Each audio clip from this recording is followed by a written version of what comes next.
Renungan Harian Katolik, Jumat 20 Februari 2026. Hal puasa.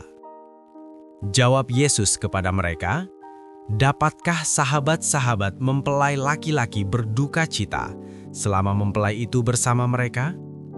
Namun, akan datang harinya mempelai itu diambil dari mereka, dan pada waktu itulah mereka akan berpuasa."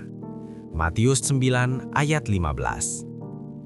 Saudara-saudara, bacaan-bacaan hari ini mengingatkan kita bahwa masa tobat bukanlah masa untuk tampil suci di hadapan orang lain, melainkan masa untuk berbalik dari sikap masa bodoh dan mementingkan diri sendiri. Kita diajak untuk menjadikan puasa sebagai sarana solidaritas, menyisihkan sebagian dari apa yang kita miliki untuk mereka yang berkekurangan, dan menciptakan ruang di hati bagi belas kasih. Dalam bacaan pertama, Tuhan menegur umat yang berpuasa secara lahiriah, tetapi hidup dalam ketidakadilan.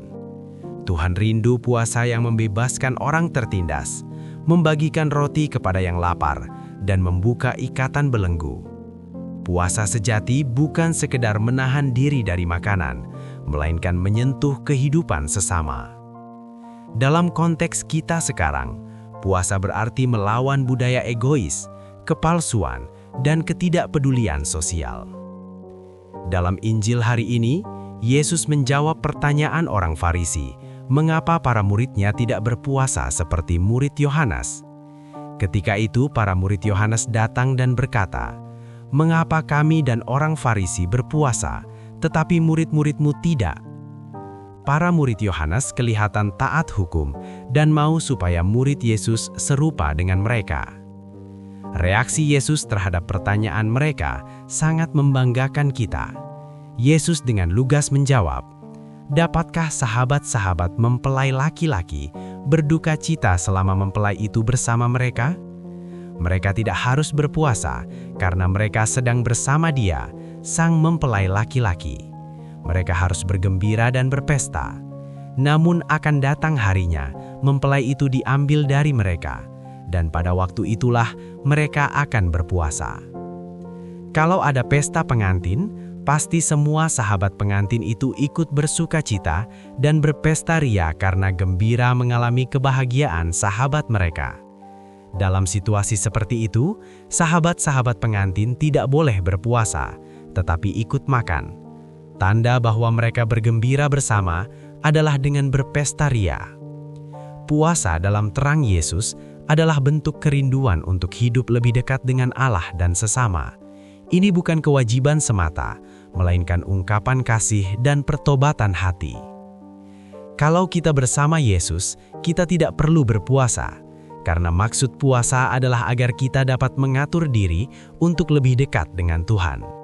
Kalau kita sudah dekat dengan Tuhan, kita malah harus bersukaria dan gembira. Tetapi bila kita tidak dekat dengan Tuhan, kita harus berpuasa agar terhindar dari godaan dan dapat semakin membangun kedekatan dengan Tuhan. Rupanya saat ini puasa sudah mulai kehilangan maknanya. Tidak jarang puasa hanya sekedar ritual keagamaan atau karena ikut-ikutan. Bahkan ada yang memakainya sebagai alat untuk mendapatkan penghormatan dari orang lain.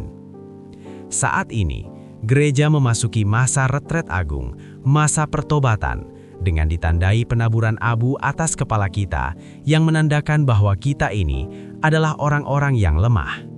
Gereja mengajak kita untuk berpuasa dan berpantang.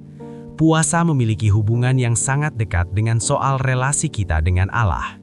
Puasa adalah salah satu sarana untuk membangun relasi yang semakin dekat dan intim dengan Allah, karena dalam puasa kita diharapkan mampu membaharui diri. Puasa adalah saat yang tepat untuk mengolah batin dan mengkoreksi diri. Puasa adalah persiapan diri untuk menyambut kedatangan Tuhan, sehingga dapat menikmati sukacita dalam dan kegembiraan bersama mempelai laki-laki. Kewajiban agama termasuk puasa bukanlah sesuatu yang perlu kita pertontonkan pada orang lain. Dalam bagian lain, Yesus menganjurkan agar tampil ceria pada saat berpuasa. Tujuannya agar orang lain tidak perlu mengetahui apa yang sedang kita jalankan. puasa urusan kita pribadi dengan Tuhan. Apakah orang lain menjalankan puasa atau tidak perlu kita risaukan. Kita melihat bahwa puasa yang berkenan di hati Tuhan adalah bukan karena tidak adanya makanan atau melakukan ritual keagamaan. Yesus justru mengajarkan bahwa puasa yang sesungguhnya adalah tanggapan atas hati yang merindukan Tuhan. Sementara Yesaya menekankan, puasa harus disertai tindakan keadilan dan kasih.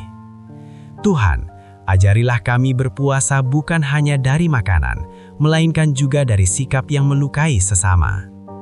Demikian renungan hari ini, selamat beraktivitas, semoga semuanya lancar, sukses, dan selamat. Tuhan memberkati.